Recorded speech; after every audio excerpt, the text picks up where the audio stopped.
Pagbasa mula sa aklat ni Propeta Isaías. Sinabi ni Yahweh, narito ang lingkod ko na aking hinirang, ang aking pinili at lubos na kinalulugdan. Ibinuhos ko sa kanya ang aking espiritu at siya ang magpapairal ng katarungan sa mga bansa. Hindi siya makikipagtalo o makikipagsigawan, ni magtataas ng boses sa mga lansangan. Ang marupok na tamboy, hindi niya babaliin. Ilaw na aandap-andap, hindi niya papatayin. Katarungan para sa lahat ang kanyang paiiralin.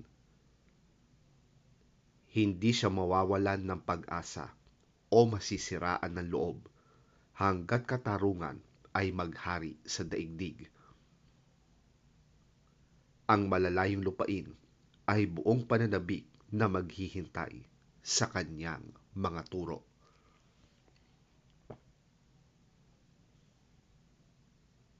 Akong si Yahweh ang tumawag sa iyo sa katwiran.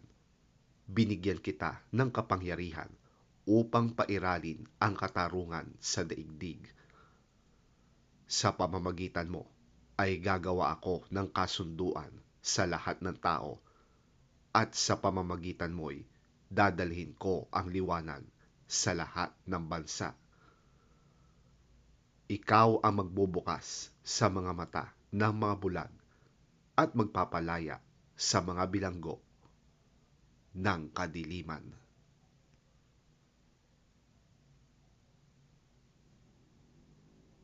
Ang salita ng Diyos. Salamat sa Diyos.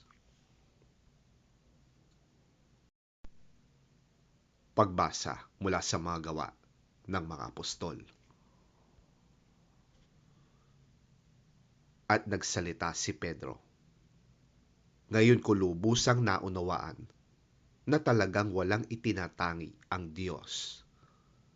Nalulugod siya sa sinumang may takot sa Kanya at gumagawa ng matuwid kahit taga saan mang bansa. Ibinigay ng Diyos ang Kanyang salita sa mga Israelita. Ipinahayag niya sa kanila ang magandang balita ng kapayapaan sa pamamagitan ni Hesukristo na siyang Panginoon ng lahat. Alam ninyo ang pangyayaring naganap sa buong lupain ng mga Hudyo na nagsimula sa Galilea pagkatapos na ipangaraliwan ang mensahe tungkol sa bautismo. Kilala ninyo si Jesus na taga Nazaret at alam din ninyo kung papaanong pinili siya ng Diyos at kung papaanong pinuspos ng Espiritu Santo at ng kapangyarihan.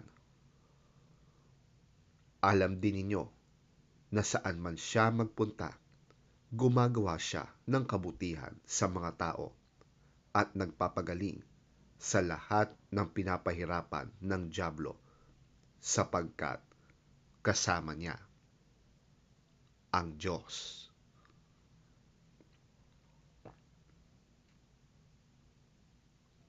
Ang salita ng Diyos. Salamat sa Diyos.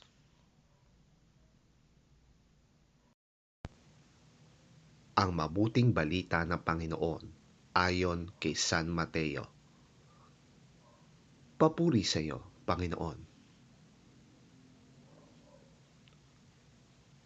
Dumating si Jesus sa Ilog Jordan mula sa Galilea upang magpabautismo kay Juan.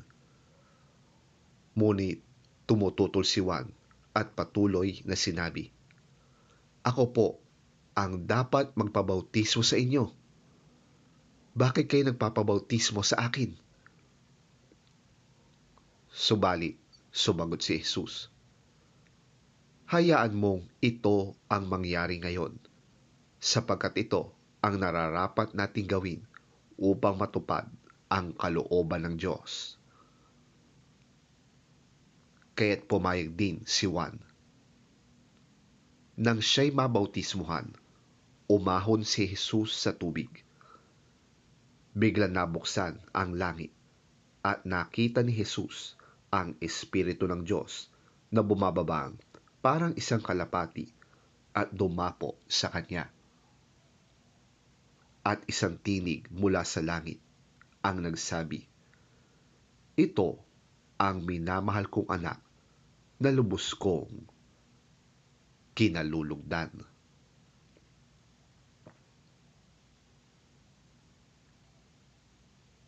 Ang mabuting balita ng ating Panginoon. Pinupuri ka namin, Panginoong Hesukristo.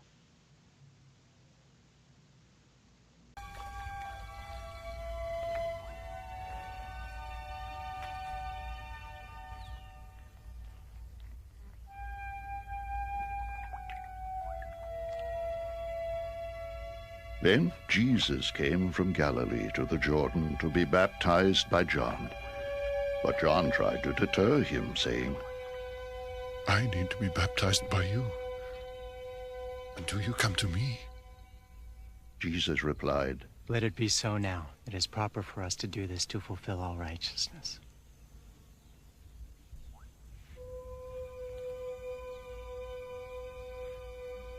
Then John consented.